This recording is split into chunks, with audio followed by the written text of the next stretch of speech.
So very important in any aspect of life or business, communication. Do you want to just talk us through your thinking here?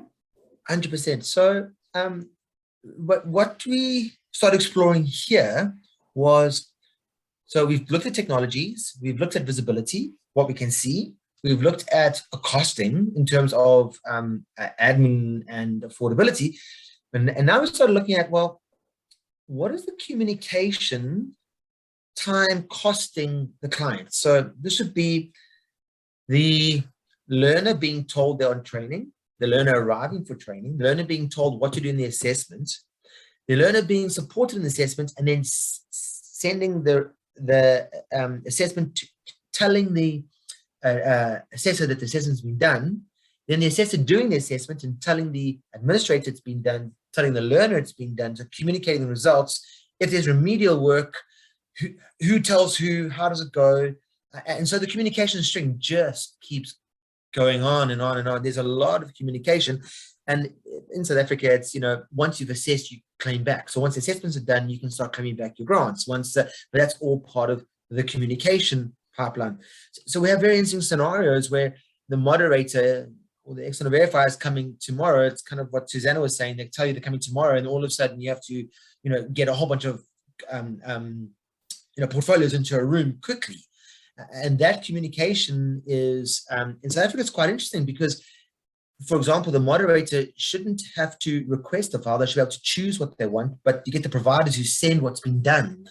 You understand? It's not the random, it's the send what has been done. And so this communication really gets confusing. And then tracking the communication. Did I really email? Did you really email me? Did we receive the emails? Where did the emails go?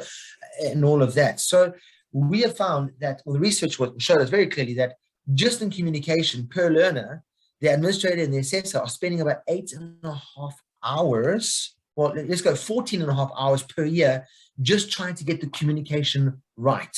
Did we send the email? Did we receive the email? Did we track the email? Did you get the email? And I mean, that's almost a 2,000 Rand cost that our clients are picking up on the communication.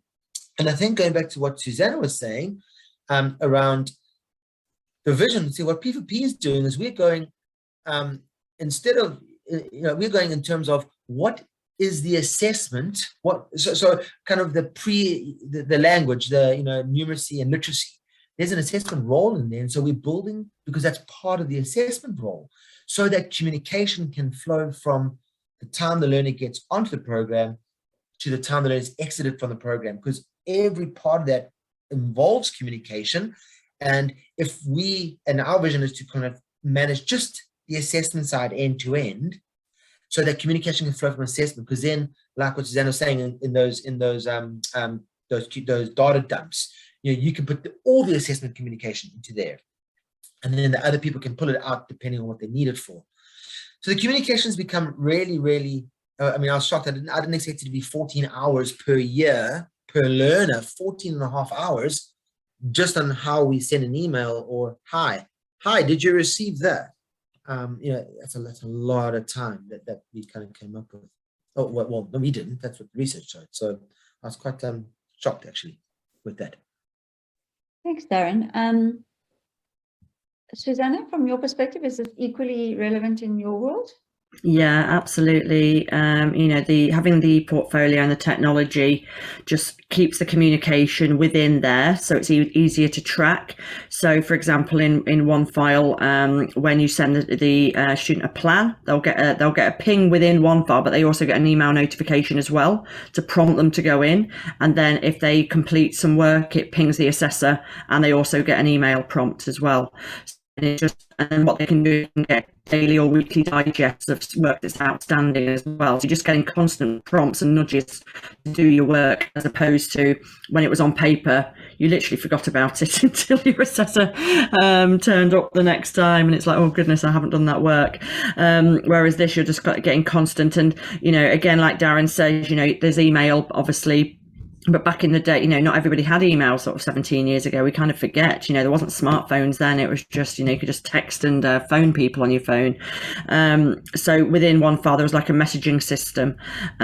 So again, you could send a message to an individual student. You could send it to a cohort of students. You could send it to all of your students, and that could be done at the assessor and the manager level. There's also something like system announcements. So right at the top, when the student first logs in, it sends an announcement out to everybody. So during COVID, for example, some of our colleges, they actually had their vice principal. They gave them a login, and their principal was going on and putting motivational sort of statements on there about how well everyone was doing and giving updating information. So it wasn't just coming via the college on the email or the intranet that they had, it was coming via the portfolio. And what we had, because we do, some of the parents do log on as well, and the parents are saying how much they appreciated that contact from a higher level within the college as well. So absolutely, it's just, and it's the feedback as well, the feedback loop that Darren was talking about, using that communication. It's instantaneous, it's in there, but it's also sent with an email ping as well. So you're getting it from both barrels, basically. You shouldn't miss it. And then when like you say, when the auditor comes and says, well, how much support did you try and give? You don't have to go back to an email chain and search out, Robin's email address and figure it out. It's all in there. You can just go to the messaging system, and you can put in Robin's name and say, look, this is all the messages we sent to Robin and the responses. So you can see that support was given. That's such a valid point. I just know one of my greatest nightmares is when you do funded training programs, you get line items, and one of the line items in your budget is your learner support.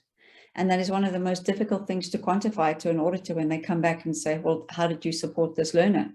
So, this is a really great solution to that particular predicament. And then just, Robin, in terms of your previous comments around having to reach people in rural areas, what is your view on this importance of assessment communication? Thank you. I think for us, it's also been revolutionary. Susanna mentioned Power BI. We've been using an open source product called Metabase, which has been revolutionary. So we just have set up, and we're still learning how to do it, but we're setting up dashboards which are emailed out daily to center managers, area managers, funders, all designed particularly for them to see at which level they're interested in, but covering so many things. So not just student performance, how much work was done in a center on that day, and hey, what happened? I see you haven't been active for 2 days. What happened? Oh yes, sorry, we had power failure or something like that. But it really has made a vast difference to us. And I think we're only just scratching the surface, but it just makes running a distributed training setup so much easier.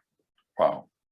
Thanks so much, Robin. And Jen, do we have to move on swiftly? But I know your particular area of expertise is in the space of psychometrics and assessment. And just, maybe a quick comment on the importance of communication to learners going through assessment process and for those who have to support them. We do see quite a big impact between the client who does encourage the learner to interact directly with the platform versus the client who loads the evidence for the learner and then detracts or separates the learner from the platform to receive the feedback. The quality of the interaction is significantly different. The quality of the engagement is significantly different. The individual, the client that actually dislocates the learner from the platform then actually incurs more costs, because then there's more people having to get the information to the learner. There's less direct communication with the learner. There's less people involved with the actual clarity of the communication. So it actually almost creates a cloud or a fog around the communication process, making the process a lot more difficult to actually be effective and to drive the process. And also from the assessor's perspective, they